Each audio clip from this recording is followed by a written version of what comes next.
maraming bagay na mga sitwasyon, mga pangyayari na napipigilan natin, na kinakaya na, nakasurvive tayo.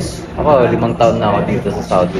Marami-rami na rin ako mga paring tops na na-survive na nakayanan. So yung about sa story ni Alden tsaka ni Catherine, I mean, maraming kapupulutang aral, especially sa OFW. O kung OFW ka, panoorin mo yung Hello Love Again, makaka-relate ka at sigurado iiyak ka. At yung mga long distance relationship, naku po, sigurado po, kung napanood nyo, kung yung kapartner mo, yung minamahal mo nasa ibang bansa, makaka-relate po ikaw. Or kung kayo po ay magkasama din sa ibang bansa or magkalayo, makaka-relate po kayo. At sigurado po, luluha po kayo sa palabas nila. Napakagaling. Soy. Hindi lang sa magaling silang umarte, pero yung, alam mo yung topic nila, yung kwento nila, I mean, makaka-relate yung marami, yung karamihan. Ikaw, anong pananaw mo about sa mga doon na paring ko? Ayun nga, tulad nga ng sinabi ko kanina, hindi pinupulot ng pera. Hindi pinupulot ang pera. Lalo na sa ating mga OFW. Yan yung aral. Aral kasi kita mo dun sa movie kung paano nila takutin yung tae. Yung emak Yung pag ng ihi. Grabe. So relate talaga dun sa alam mo yun. Siyempre tayo mga Pilipino, mas sipag talaga tayo. Pero hindi naman lahat. May mga mangilan-ngilan din naman talaga. I mean, pinangahawakan yung pride. Sa palabas na yon, may yung storya na yun, si Alden, nung una kasi, May pride siya. meron siyang pride na parang, ba't ko ginagawa to?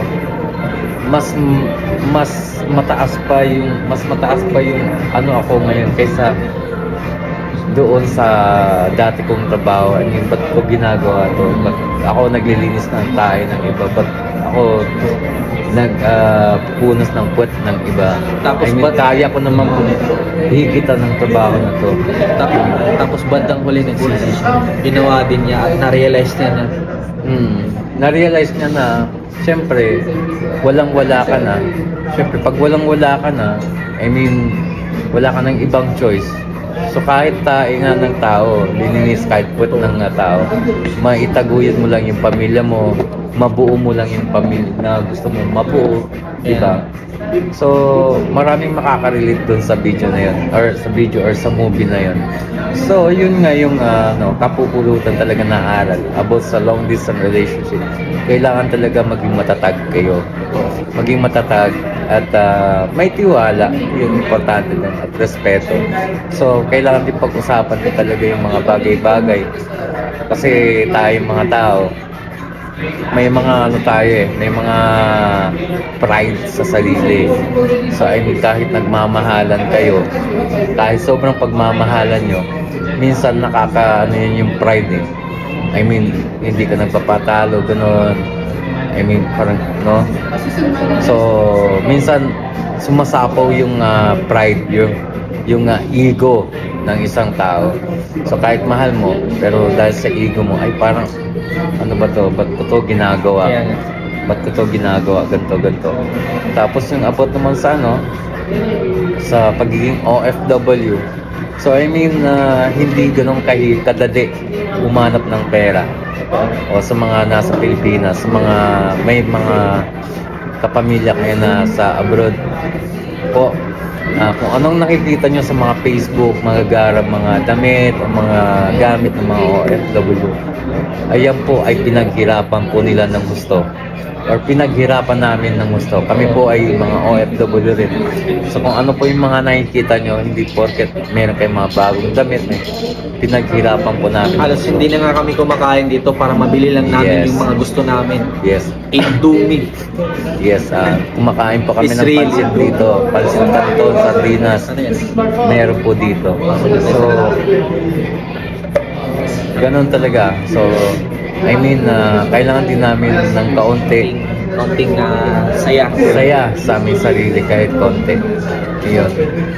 Kumbaga, mas malaki po yung ibinibigay ng isang OFW para sa kanilang minamahal. Konti lang po yung natitira para sa amin.